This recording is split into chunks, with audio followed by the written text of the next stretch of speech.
Let's get on to today's material. Today's material, we are now starting number theory. Number theory. And today we get to start with a deceptively simple theorem. It looks really simple, it sounds really simple, you're going to think you're going to understand it. When we go to prove it, you're going to say, oh my goodness, how is it this hard to prove something this simple? And you're going to think it's kind of obvious. I'm going to tell you that this is the most important theorem of all of number theory that we're going to use in this class. And then you're going to keep forgetting what this theorem says and what it is. Okay. So, let's go over it. Let's do a flashback back to third grade.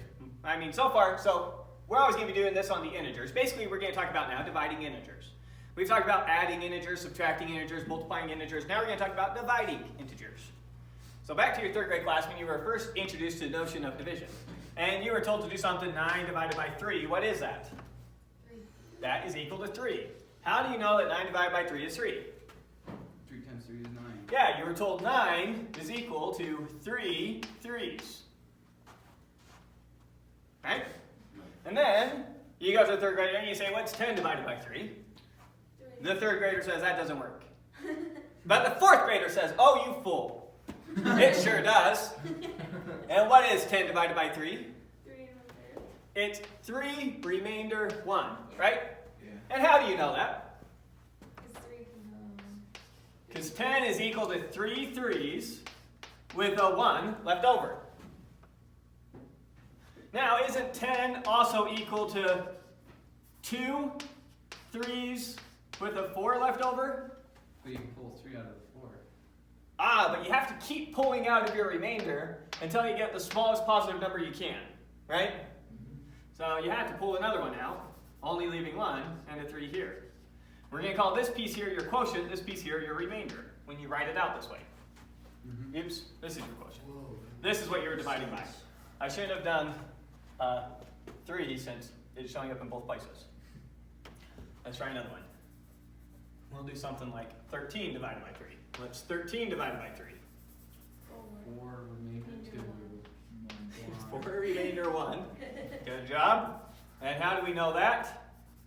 Because 3 times 4. Because 13 is equal to, we'll put what we're dividing by in here. It's equal to 4 3s with a remainder of 1. Yes. Okay. Now here's what the theorem says. Go ahead. Nothing? I'm missing some extension cords for the sewing class. Oh. Do you know where they are? I have not ever used any in this class, but I Maybe occasionally in the see some on public- that shelf. I don't see them right now. chapel. Sewing shop? Okay. That's Thank the you. only place I know. Alright, thanks, man. Yep. Okay, so now let's go over the theorem and what the theorem says. It says exactly this thing. Let a and b be integers with b greater than 0. B is what you're dividing by. We're going to assume that we're always dividing by a positive number. Keep it simple. Okay. So we're going to be talking about a divided by b. So let a and b be integers where b is greater than 0. Then, what does this say? There exists. There must exist. One There and only exists. One and only one, yeah. Unique. Have you not seen the explanation point before? Is that new in this class? I think we have One and only one. I don't remember. I can't trust you two because we could have seen it in other classes, so We might have, but I don't remember. I have to trust one of those 3. So this means there exists. If you put an explanation point, it means there exists unique, or there exists one and only one. So there exists unique integers q and r in Z. So there exists unique integers q and r such that a is equal to q times b plus r. Okay. Q is going to be our quotient, r is going to be our remainder. Where our remainder always has to be a positive number, and our remainder has to be smaller than b. It has to be smaller than what we're dividing by. If we're dividing by 4, our remainder can't be 6. Right. Pretty straightforward? Yeah. That's the theorem. This is a theorem that's going to kick your butt over and over again throughout number theory. I know. Why do you specify unique? You cannot find 2 different integers that would satisfy this condition. When I say 13 divided by 3 is 4 with a remainder of 1, that is the right answer and the only right answer. Yeah. You don't get to say it's also 3 with a remainder of 5. That does not satisfy this condition. Yeah. So there's one and only one set of numbers that satisfies this. That is Q equal to 4 in this case, and R equal to 1. Make sense? Let's try and get a few examples in, get comfortable with this theorem before we try and prove it. Because as simple as that theorem sounds, it's a bit convoluted to prove. So let's try another one. Let's do A is 23 and B is 10. So if I take 23 and I divide it by 10, what's my quotient? 10. 2. 2. 2. So 23 is equal to 2 tens with a remainder of 3. So if A is equal to 23 and B is equal to 10, then my quotient was equal to 2, and my R was equal to 3. These were the unique two numbers you could have plugged in to make this work. They're the unique two numbers you could have plugged into here for the A and B that I have written here. This is my A and B. These are the only Q and R you can plug in to satisfy this and this. Make sense? Yep. Let's try another one. A now is negative 23 and B is 10. Negative 23 is equal to how many tens plus what remainder? Negative 3, remainder 7. Or positive, negative 3. Let's go back and do 23 really quick. What was 23 equal to? It's gonna be negative 2 and 2 tens plus 3, right? So it's negative 2 2 10 plus 3. minus negative 3 plus 7. So it's equal to negative 2 tens plus negative 3. No, just plus 3. Oh, plus 3? why you can't do that? That makes it. What's negative 2 times 10? Never mind. Okay. Is it minus 3? Yeah.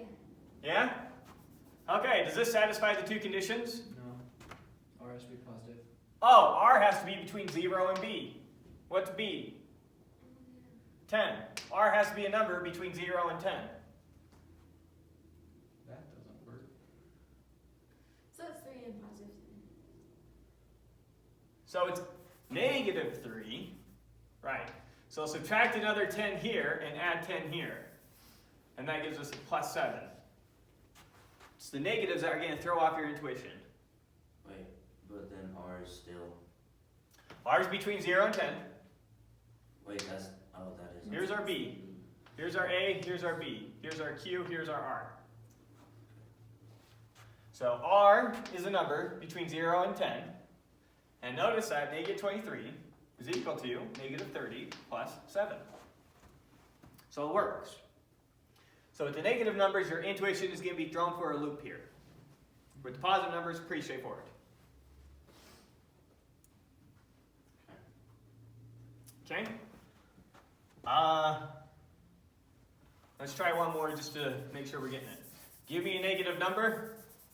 5. Give me a bigger negative number. 12. 6. Negative 37 is equal to, what should we divide it by? 5. 10. 9.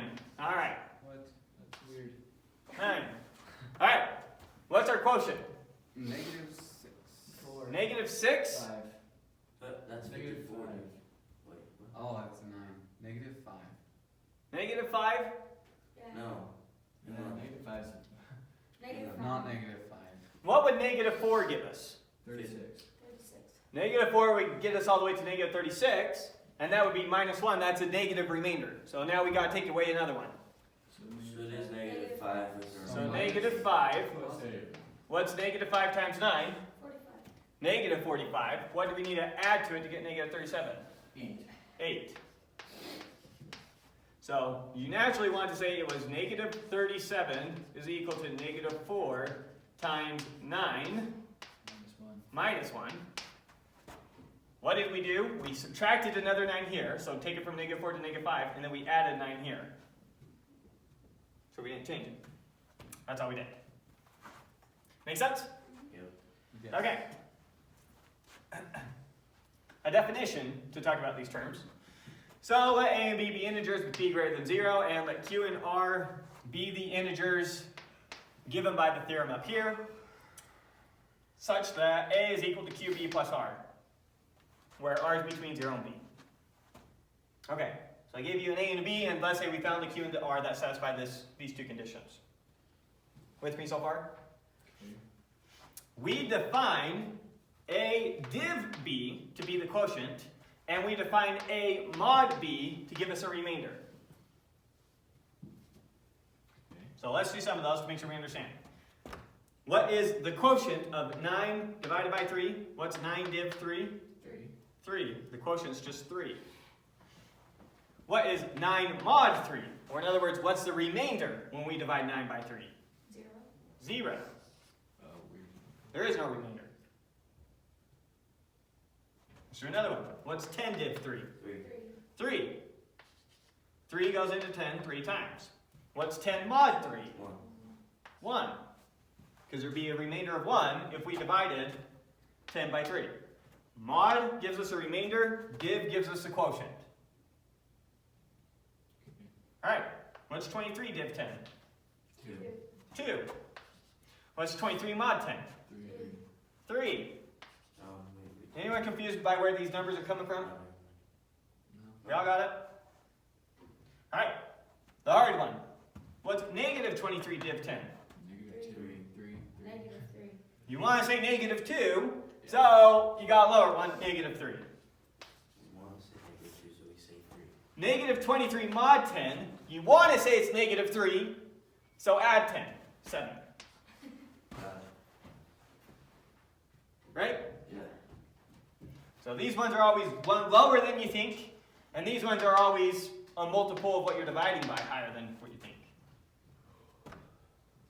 Okay. Some more examples. What's 11 mod 3? 3. 2. 2. 2? 3. 3. It can't be 3. You can't divide by 3 and get a remainder of 3. Yeah. So you know the only possible numbers are 0, 1, and 2. And the answer here is 2. What's negative 11 mod 3? 1. 1? No. Hang on. It's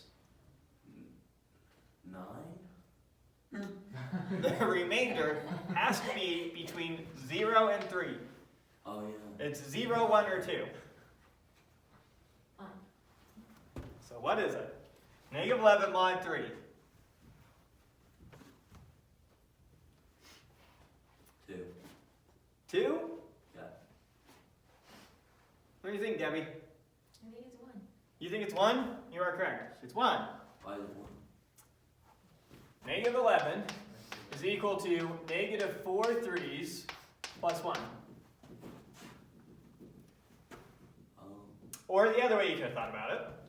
Negative 11 mod 3, you want to say it's negative 2, add 3. Alright, what's 9 mod 2?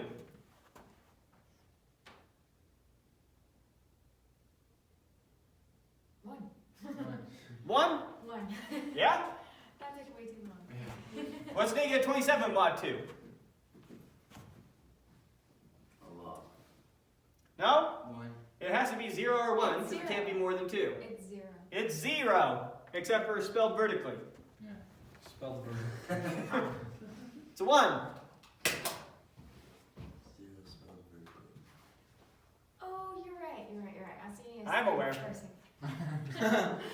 What's 1056 mod 2? 1. 1. Spelled that way. Roundly. Oh, because it's. Oh. What's 10 mod 2? 0. 0. How's he doing that so fast? What? That doesn't make Because any it goes sense. even. It's even. There's no. Because it's even. That's. So when 2 goes into 10, there's no remainder.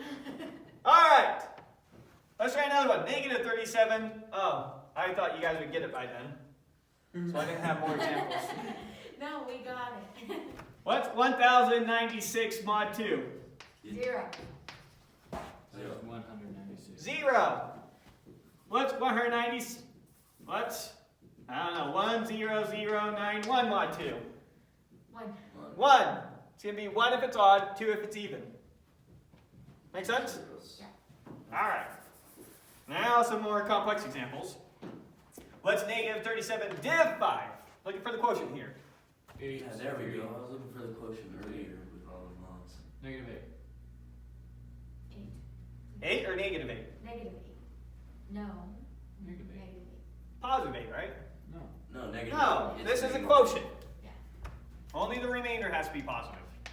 So this is negative 8. Okay, what's negative 37 mod 5? 3. That's the same thing. 3. No, this was a div. Oh. We are looking for the quotient. Mod, we're looking for the remainder. Okay. 3. 3? Yeah. 4. It's 3. It's 4. Yes. Spelled that way. Let's go. It's 3. You want to say it's negative 2, add 5. Okay. Or just write it down. You can always just write it down. Alright, what's negative 21 mod 8? Looking for remainder. Zilch. What? Negative 21 mod 8. In other words, we're looking for the remainder, Okay. not the quotient. 16, so that's 5. Add 8, so that's 3. 3! Let's go.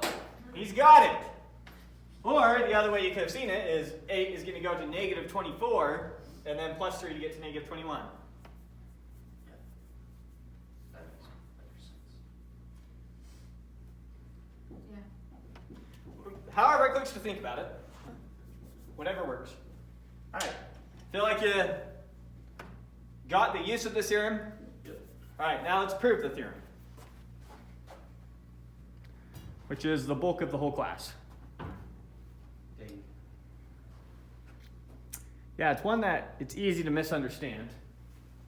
Let me push this way as far as I can. Chandler, will you look on that and tell me? You can see me, my finger. Yes, you can. Can I go further this way? We got everyone. Okay. You can still see it. Right there now. Yeah, you can see that line. Alright, just give me somewhere to put scratch work as we talk about this. Alright, so we're going to prove this theorem over here. We're going to show that for any two integers a and b, where b is a positive integer, there exists a unique set of numbers q and r, such that a is equal to qb plus r, where r is between 0 and b. So proving this theorem over here. So let's start. So first off, let a and b be integers such that b is greater than 0. B is going to be what we're dividing by. We assume we're always dividing by positive numbers. Now we're going to let a equal the set of all the possible things that can be expressed this way, a minus kb, for every k in z. In other words, let's go back to the way we're used to seeing this. We're used to seeing it as a is equal to q times b plus r. So I gave you the a and the b. So the a and the b are given in the proof. We're looking for the q and the r that satisfy this. You with me? Okay. First, I'm going to try and find my r. So really quick, when we solve for r, what does r look like here? R is going to equal a minus qb. Yes. I know it's going to be of that form. So for example, let's pick some concrete numbers just so we can see this in action. If my a were something like 129, and my b were something like 13, so here's my a, here's my b. When I'm looking for my remainder, I know that my remainder has to equal a minus, it has to equal 129 minus some number, I don't know what number, of 13s. Right? Mm-hmm. And you count off how many 13s do we get until we get our remainder. Okay. That's how you would do this problem, right? And you could find your q this way. And what's our q going to be in this case? 11. What? Oh, no. 9. 9. What's 10 times 13? 130. 130. So 129 minus 130 would be 9. 127. Wait, what?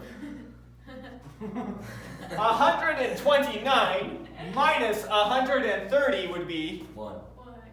Negative 1. -1. So it can't be 10. So the q is 9. 9 is a magic integer that gives us our remainder. Or in other words, 9 is a quotient. You with me? Mm-hmm. Now we have to find that 9. So what is my set A there going to be? A is going to be the set of what you get when you plug in every possible integer in for q. We're going to try plugging 0 in for q, which then is just going to give us 129 minus 0. Then we're going to try plugging in 1 for q, which is going to give us 129 minus 13, whatever that is.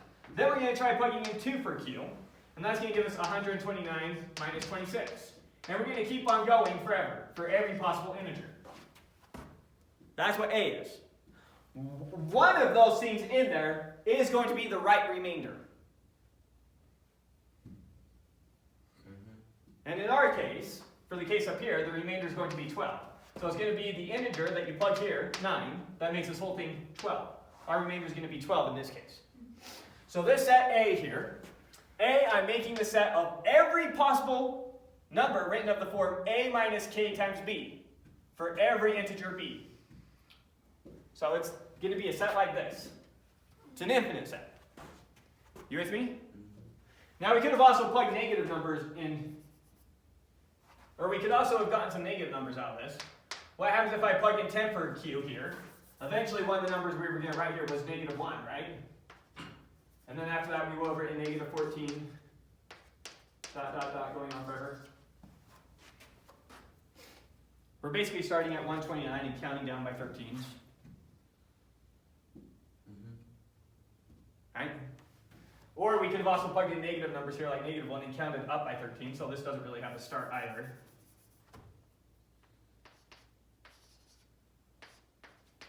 Can I go use the bathroom quick? Sure. So that's our set A. Our set A is a set of all the possible integers that can be written this way, as A minus some integer times B. One and only one of those is going to be our remainder. In the case that we have written over here, we would have eventually gotten 12 before negative 1, and then ... So we're going to try and find now the one number that is our remainder. So A is a set of all the possible integers you can write in the form A minus KB, where K is some integer. And note that this is a set of all possible remainders, one of which is going to be the particular R we're looking for, which would be A minus QB. So once we can find that magic Q, we can get the magic R. Or vice versa. You with me so far? Okay. First thing I'm going to do then is I'm going to create B, and B is going to be A intersected with the natural numbers. So I have the set A here. If I intersect A with the natural numbers, what does that get rid of? All the negatives. It gets rid of all the negatives. So now this would be equal to the set ... We'd eventually get 129. Our next number, 129 minus 13, is 116, comma, and then we get 103, comma, ... Eventually we get 12. And then we don't have negative 1 anymore, right? Notice now that the smallest number in the set is going to be our remainder. Right? What is a remainder? It's the smallest positive number I can write this way. I keep trying integers until I get the smallest possible integer I can get. Or once I find the most amount of 13s, I can stick into 129. The more 13s I find, the smaller this whole number becomes, as long as I keep it positive. So notice how our remainder is always going to be the smallest thing now in B. So B is just going to be A intersected with the natural numbers, removing all the negatives. So now we only have positive numbers. No, R is always greater than or equal to 0, so we for sure didn't get rid of our R. Okay, now I want to talk about the smallest thing in B, using the well-ordering principle. What does the well-ordering principle say? That there is at least... Well-ordering principle. That there is at least element X within the set. Every subset of natural numbers, every non-empty subset of natural numbers, has a least element. That's the well-ordering principle. Every non-empty subset of natural numbers has a least element. Is B a subset of natural numbers? Yes, we intersected A with the natural numbers to get B. So the only thing that can be in there are natural numbers. Is B a non-empty set of natural numbers? Yes. That's what we need to argue. So we're going to make a really quick argument to say B isn't empty, and then therefore we're going to call the smallest thing in B our remainder. So we need to make a quick argument that B is not empty. After that we can say the smallest thing in B, that's going to be our remainder. With me? So that's where we're going next. Okay. Observe that since a minus the negative absolute value of a times b is always in b, then b is not empty. Okay, that looks like a mouthful to compute. So let's write that out, and then I think you'll see it. I'm saying a minus the negative absolute value of a times b, times little b, is always in this set b here. So let's look at that in our case. We're saying our a is 129 minus the negative absolute value of 129. In this case, it happens to just be 129. That's convenient. All times b, what's b in our case? 13, will always be in the big set b. So that's 129. Minus and minus is going to be plus. Yeah. And then 129 times 13 will be in b. It's a massive number. We don't care what it is. The point is there's something in there.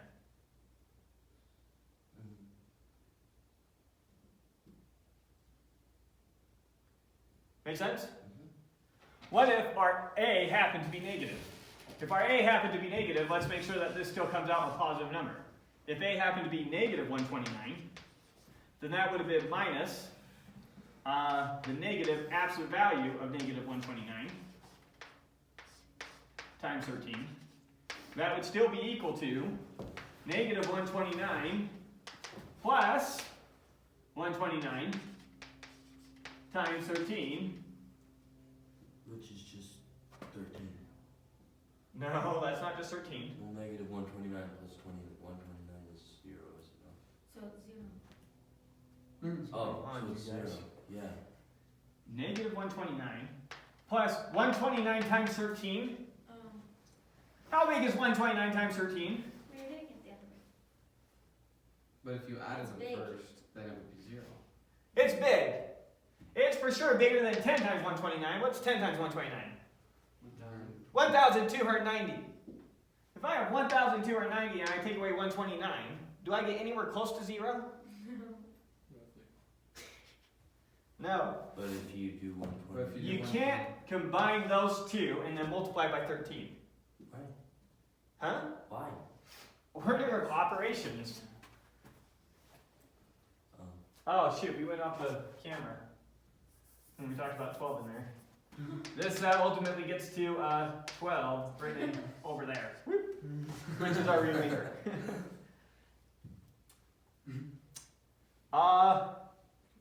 Order of operations. You've for sure been told your order of operations. Not in the Yes. school system. Alright. Well, we don't have time to go over the axiom, so we'll give you the mnemonic device that you use. Please excuse my dear Aunt Sally. Please excuse my dear Aunt Sally.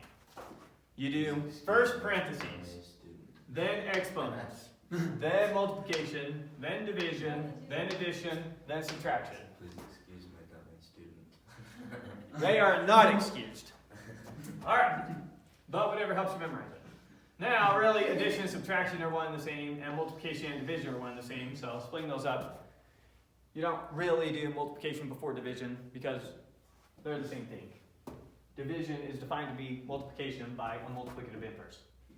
So, you always do parentheses, then your exponent, then your multiplication and division, then your addition and subtraction. So, negative 3 plus 3 times 10 is not equal to 0. Equal to 27. 27. Alright. Faster. That was quite the left turn. Okay, Yeah, I'll take all that stuff. back on topic. It's equal to 2. So, whether a is a positive number or a negative number, this whole expression here is going to evaluate to either 0 or bigger. The point is, it will always be a natural number, and so it will always be in b, because it's written of this form. Because it's plugging in for q, negative the absolute value of a. Make sense? Alright. Okay. The only reason we go through that whole side argument, all we're trying to argue is B is an empty. We just need to say that there's for sure one thing in there. Which thing we don't care. We just need to say something's in there. Therefore, B is not empty. So now we can use the well ordering principle. So then by the well ordering principle, B has a least element. We're going to call that R. Our remainder is going to be the smallest thing in B. It's going to be the 12. Right? So that's what we're going to define our remainder to be. Since R is in B, then that means, since R is in B, R was also in A, right? Yeah. Which means R can be expressed as A minus some integer times B. Whatever that some integer is, we're going to call Q. So, since R was in B, there must exist some Q in the integer such that R is equal to A minus QB. And that Q we're ultimately going to call our quotient, and this R we're going to call our remainder. So we found our remainder, we found our quotient. Okay, now, so we know we've satisfied this part of the theorem. We found, given the A and the B, we found a Q and an R such that A is equal to QB plus R. We now need to show that R is between 0 and B. We need to show that our remainder isn't bigger than B, and our remainder isn't negative. That's the next thing we need to show. So let's show that. So it remains to show that R is less than B. Oh, we already know that R is greater than or equal to 0. So yeah, we just need to show R is less than B. Sorry, we were on line 7. 7. Observe that since R is in B, R is a natural number, therefore R is greater than or equal to 0. Big B was A intersected with the natural numbers. Yeah. So everything in big B had to be a natural number. Since R is the smallest thing in big B, R is a natural number. Since R is a natural number, we know it's greater than or equal to 0. Now I need to show that the smallest thing that we get in B, that 12, is less than B itself. It's not 13. It's going to be a smaller number. So it remains to show that R is for sure less than little b. Assume by way of contradiction that R is greater than or equal to little b. And we're going to show this leads to contradiction. Assume by way of contradiction that R is either greater than or equal to little b. Well, then R, which is equal to A minus Q times B, is greater than or equal to B. This is what R is equal to. R is equal to A minus Q times B. So R, which is equal to A minus Q times B, is greater than or equal to little b. Let R prime now be, we're saying that if R happened to be a number bigger than 13. So what would it be the number bigger than 13 here? 14. No, what would be 13 higher? Oh. 46. 13 higher than 12. 25. And then we have 12 here, right? We're saying that if what you picked for your R happened to be bigger than B, in this case over here, remember, little b is equal to 13. So if it happened to be bigger than little b, And it's not small. then when you subtract away another little b, you would have gotten something that also would have worked for your remainder. That was still positive. That's what we're going to say here.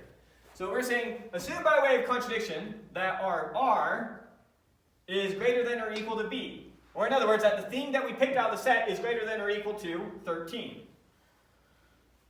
Well, then we're going to let R prime be the one that's one more down, or in other words, the 12 there. Let R prime equal A minus Q plus 1B. So it's going to be the one that's one less than the R we were talking about here. It's decremented once by B. Or in our case over there, decremented by 13. We subtract, we make Q plus 1, we add 1 to Q, but since we're subtracting it, that lowers it overall. Okay, so let R prime equal A minus Q plus 1 times B. Now just do the algebra here, just expanding it out. A is A, we have a negative QB, and we have a negative 1B, negative 1B. So that's just doing the algebra. That is equal to that. See the algebra? Just distribution. Now, A minus QB is exactly what we mean by R. So this is equal to R minus B. So R minus B would be greater than or equal to 0.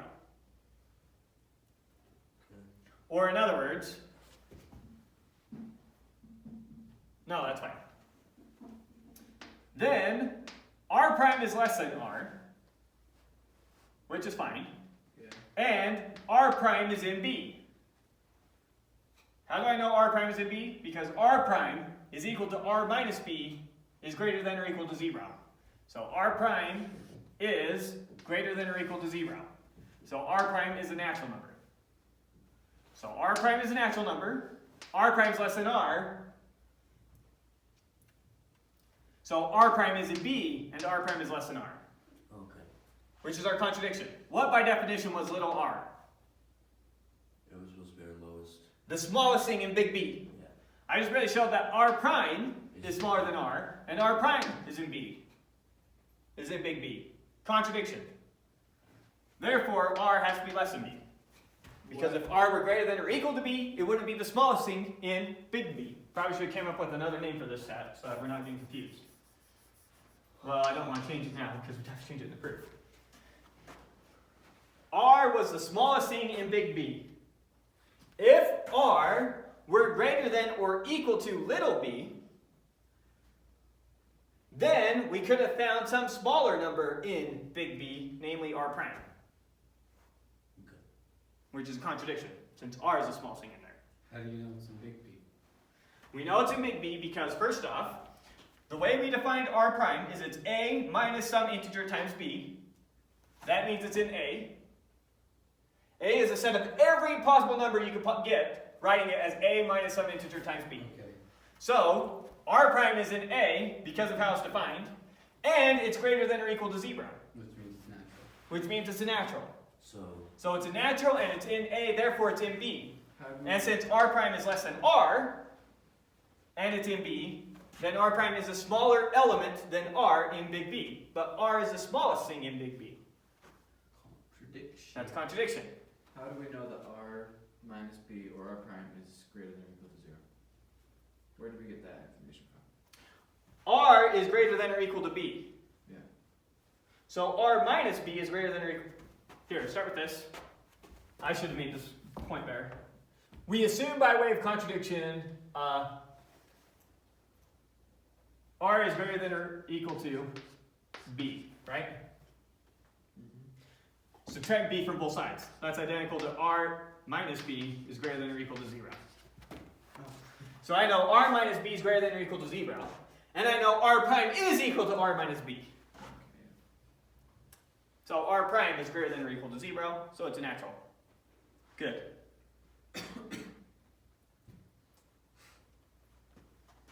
Therefore, R has to be less than B. Good there? wow, that was a good proof.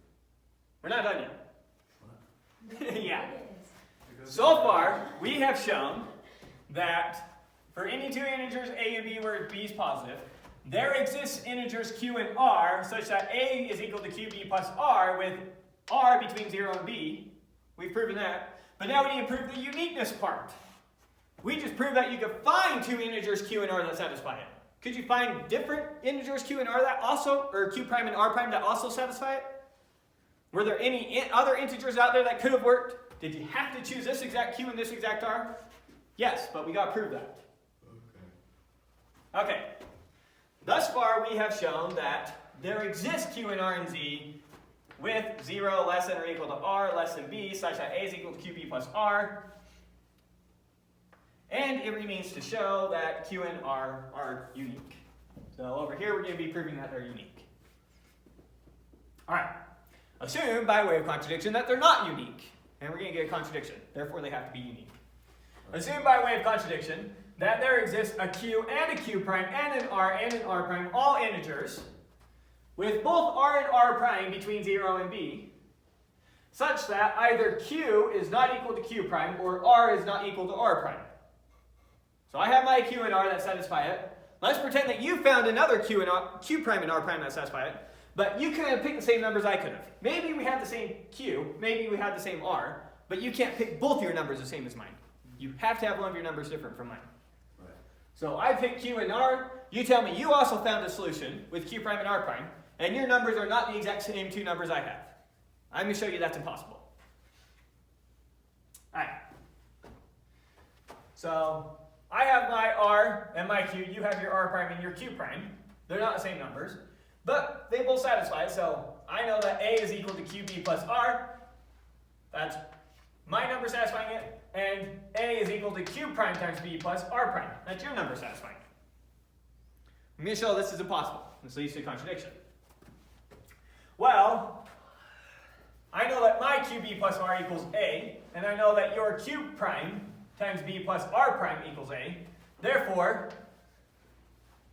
q times b plus r is equal to q prime times b plus r prime, right? Now I'm just going to put my q's over here and my r's over there. So I'm going to subtract q prime times b from both sides, and I'm going to subtract r from both sides. R from one side? No, from both sides. Maybe write this out in steps. Should have done it all in one step. So I have q times b plus r is equal to q prime times b plus r prime. I'm going to subtract q prime b from both sides. Subtract q prime times b from both sides. And I'm going to subtract r from both sides. What do we get? Over here, we have a qb and a minus q prime b. We have a q times b minus q prime times b. The r's cancel out. Over here, this cancels out with this, and we have an r prime minus r. And then factor b out this, and so we get b times q minus q prime is equal to r prime minus r. That's the algebra. Okay, so that's going from here to here. Good? Okay, so then b times some integer is equal to r prime minus r. Or in other words, b divides r prime minus r. What does it mean for b to divide r prime minus r? It means b times some integer is r prime minus r. Or in other words, r prime minus r has to be some multiple of b. If b is 13, I know r prime minus r is either 0, or 13, or 26, or negative 13, or negative 26. I know that r prime minus r has to be a multiple of b. Now, r and r prime are separated, which means r and r prime are separated by a factor of b. That's what it means. Their difference is some multiple of b. The distance between them is either 0, or 1b, or 2b's, or 3b's, some multiple of b. You with me? Now, how close are r and r prime? I know that 0 is less than or equal to both r and r prime. I don't know which order those go in, but I know they're both less than b. What is the most distance I can get between r and r prime if they're both between 0 and b? 0 and b. What's the most distance I can get between them? B minus 1. B minus 1. I can't get a full b between them. Why? Oh, yeah, you can't. Never. Because one of them would have to be equal to b. You understand? Yeah. Okay. So what's the most distance I can have between r and r prime? B minus 1. B minus 1. But I know the distance between them has to be a multiple of b. Yeah. Okay. What's the only multiple of b that's less than b minus 1? 0. 0.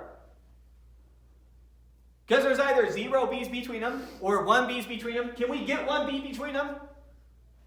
No. No, we can't get a full b between them. So the most b's we can get between them is 0 b's. That's how many b's we can get between them. So, but 0 is less than or equal to r and r prime is less than b. So their max difference is b minus 1. So then r minus r prime has to equal 0. Because their distance has to be some multiple of b. Or in other words, r is equal to r prime. Okay, so you said you picked different numbers. I just showed you, no matter what you pick, you actually picked the same r as me. And you say, oh, that's all well and good. It's my q that's different. Okay, I'll show you that's impossible. So, You- This is you just way did too bucket extended. Yeah. well, the last part's real easy. So, I know that you and I must have picked the same R at least. Let's prove that we also must have picked the same Q. So, going back to our setup here, we know that my Q times B plus my R is equal to your Q times B plus your R. But now we know we have the same R's. So let's subtract that from both sides. So I know that my Q times B is equal to your Q times B. Divide both sides by B. I know our Q's are equal. So we actually have the same Q's as well. Contradiction. You said you pick different numbers, when in fact you pick the same numbers. Contradiction.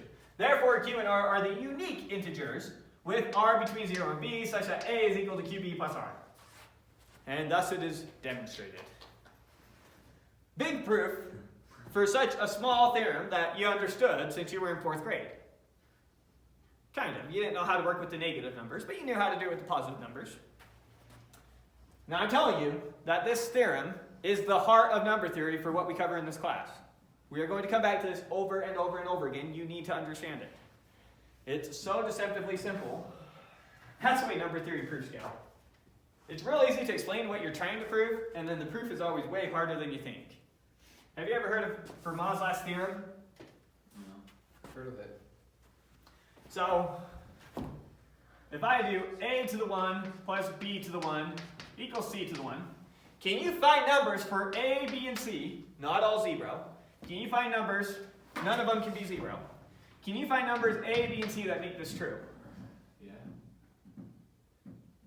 What? A is 3, B is 1, 4, 2, C is 7. A is equal to 1, b is equal to 2, c is equal to 3. 1, 2, 3. Hard to beat that. Okay, let's switch up the game. I'm going to put 2's here instead. Now you'll be stumped. Oh, you did explain it. 2, 2, 2. Now can you find A, B, and C that make this true? 3, 4, 5. 1, 2. 1, 2, and 3. 3, no. 4 and 7. 1 squared plus 2 squared is 5. That is not equal to 3 squared, which is 9. Oh, right. Now, Jeremy said 3, 4, 5. Does that work? What's 3 squared? 9, What's 4 squared? 16, 9 plus 16 is? 25. Is that 5 squared? Yeah. Oh, shoot. You found it when I put 2's up there. What if I put a 3 up here? Now can you solve it? 5, 6, 7. 5, 6, 7. 45, 33. 5, 6, 7 does not work. 3, 3, 6. 3, 3, 6 does not work. A and B have to be different. No, they can be the same. You just can't pick 0, 0, 0. 1, 1, 1. 1, 1, 1. Does not work.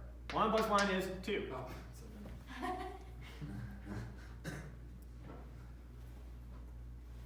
And the answer is, there are no solutions. So when we put a cube here, there are no solutions. Okay, what if we put a 4 here? What do you think? You think there are any solutions? Yes. Yeah.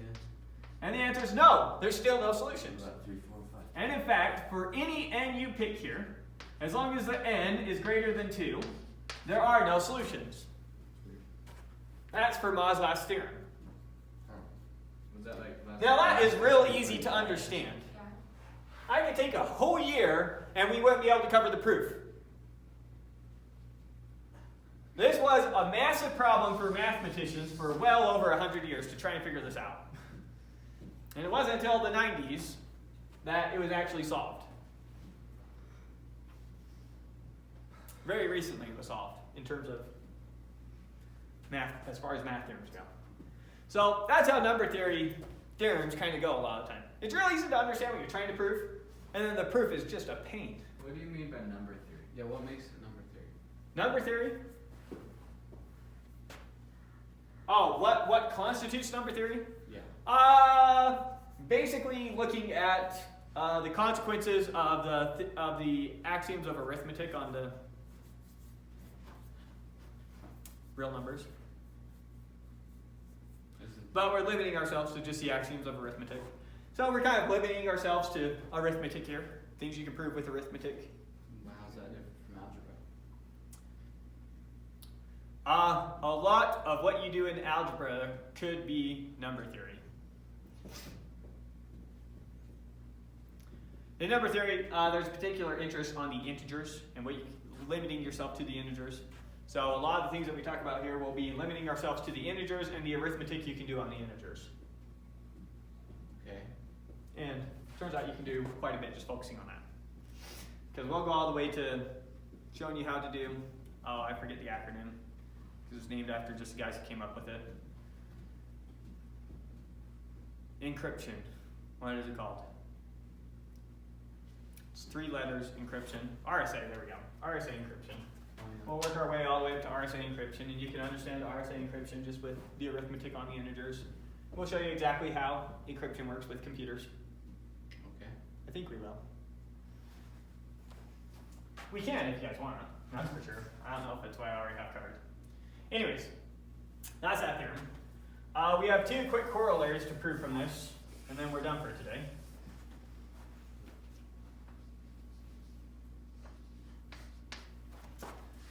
All right.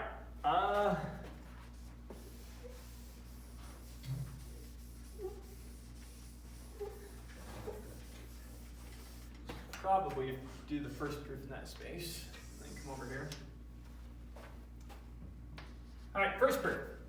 Every integer is even or odd, but not both. Now we've already proven that no integer can be both even or odd. We have not proven that every integer is even or odd. So, this we're proving down here. 1. Let A be any integer. Doesn't matter which.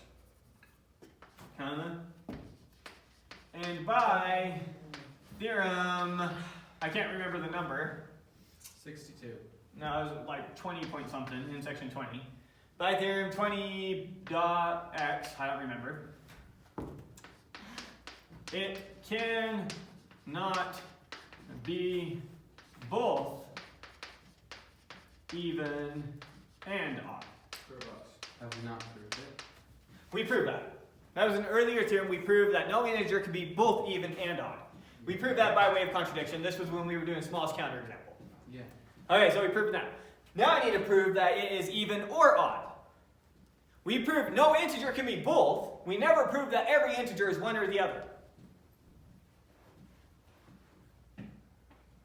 Make sense? Yep. Okay. 2. Then there exists unique Q and R such that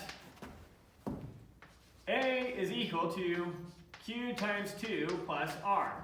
Or in other words, when I take A and divide it by 2, I get a unique quotient and a unique remainder. Okay. Such that A is equal to Q times 2 plus R, where R is what? What do we know about R? Is greater than or Greater or equal to 0. yeah, Where 0 is less than or equal to R. and Less less than than B. or equal to B, or And what was I dividing by in this case? 2. 2. 2. So I know R is between 0 and 2, So R is 0. which gives me R equals 0 or R equals 1. 3. If R equals 1, that implies A is odd. 4. If R equals 0, that implies A is even. And we're done. A is either even or odd. Because an integer times, if A is equal to an integer times 2, it's even. If A is equal to an integer times 2 plus 1, it's odd. That was our definition for even and odd. Right? Okay, there's that proof. Next one. A is equivalent to B mod 2 if and only if A and B have the same parity. In other words, they're both even or they're both odd. We'll rewrite what we're proving up here. Proof. A is equivalent to B mod 2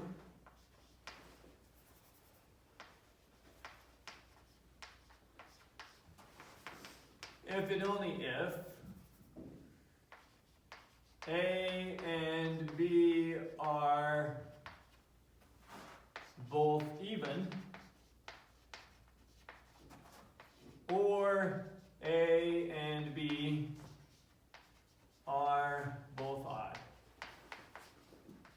have the same parity. That's what we gonna prove. It's getting kind of hard to write with that small piece of chalk. Maybe it'll be a bit easier if I stick in here. Jeez. Who cleans this room? I don't know. Well, you need to tell them that they need to vacuum this chalk tray. Okay. It's getting absurd. I come through here to empty garbages, so I'll tell 'em. Thank you. Alright, so let's get started. This is an if and only if. We got one implies the other and then the other implies the one. Which way we want to go first? Doesn't matter? Huh? The ladder. The latter? Even? I don't even know what you guys are saying. We go the forward, back direction first. Forward, back. Forward, backward direction first. Alright, one. That is just sliding back as I push. Let A, B be integers such that A is congruent to B mod 2. 2. What does it mean for A to be congruent to B mod 2? It's divisible, but the difference is divisible by 2. 2 divides the difference. Then 2 divides A minus B. Which gives me what? A minus B times some integer equals 2. Perfect. Other way around. 2 times some integer Yeah, equals A minus B. So that gives us that A minus B is equal to 2 times K, where K is some integer.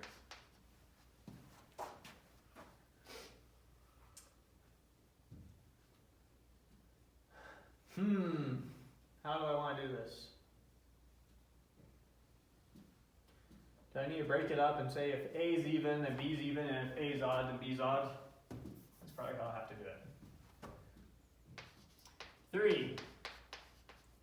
If A is even, I need to show that B is even. And if A is odd, I need to show that B is odd. Okay. If A is even, what does that mean? That means A is equal to 2 times some integer. Yeah. What should we pick? 4. No, times some integer. Times some integer, N. Z, M, Yeah.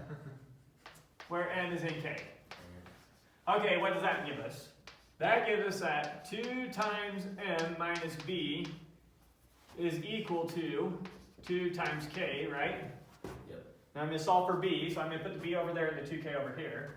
So that gives me that B is equal to, so the B, we switch sides, so that's going to be 2M minus 2K. Right? Yep. Which gives me that B is equal to 2 times M minus K, which gives me B is even. Right? Yeah. Now I need to show that if A was odd, B would also have been odd. Then you have to do the arrows. If A is odd, that would imply A is equal to 2M plus 1, where M is in K.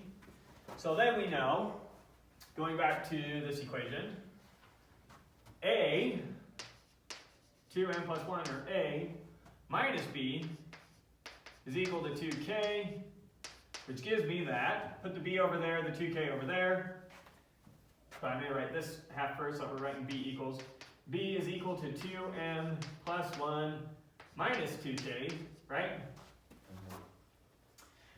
Which then gives me that B is equal to, combine these two terms together, and factor out the 2. 2 times n plus k. Perfect. Plus 1. All plus 1, which gives me B is odd. So we showed if A is even, B is even, and if A is odd, B is odd. Okay, we did the forward direction. Now let's do the forward reverse direction. Now you did both, didn't you? No. Now I need to show that if A and B have the same parity, then A is congruent to B mod 2. Oh, that's how you do it. Oh, I see. Make sense? Yeah. Mm-hmm. Alright, so let A be in Z such that they have same parity. Okay, so now either they're both even or they're both odd. 6. If A and B are even, comma, if A and B are both even, what does that mean? That means we can write A is equal to 2 times M, and B is equal to 2 times N, right? So now, let's look at A minus B. So then A minus B is equal to 2m minus 2n. is equal to 2 times M minus N, 2 times some integer, which gives me what? A minus B is even. Which gives me 2 divides A minus B. Which gives me, remember where we're going, we're trying to show that A is congruent to B mod 2. How do we show they're congruent to mod 2? We show 2 divides their difference. So I need to show that A minus B is divisible by 2. And do you have to show it for odd now too? Yeah, now we need to show it for odd. Well, I've just shown for cases, but not hard proof, just kind of blows up because of all the cases we have to handle. Yeah. But definitely an easy proof. 7. If A, B are odd, what does that give us? A equals 2n plus 1. Yeah, A can be 2n plus 1, and B can be 2n plus 1. Sorry, my handwriting's getting awful. My fingers are cramping. Which gives me, now what do I want to look at? A minus B. A minus B then is equal to 2n plus 1 minus 2n minus 1 is equal to 2m Why is it 2n minus 2n. I need to minus this. Okay. What's minus 2n plus 1? That's minus 2n minus 1. Okay. Which is 2n minus 2n, which is equal to 2 times m minus n, which gives me that 2 divides A minus B, which gives me that Mod. A is congruent to B mod 2.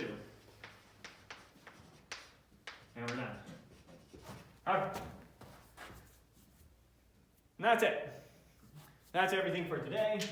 So now you can go on break. We'll do questions and the test. You can bring those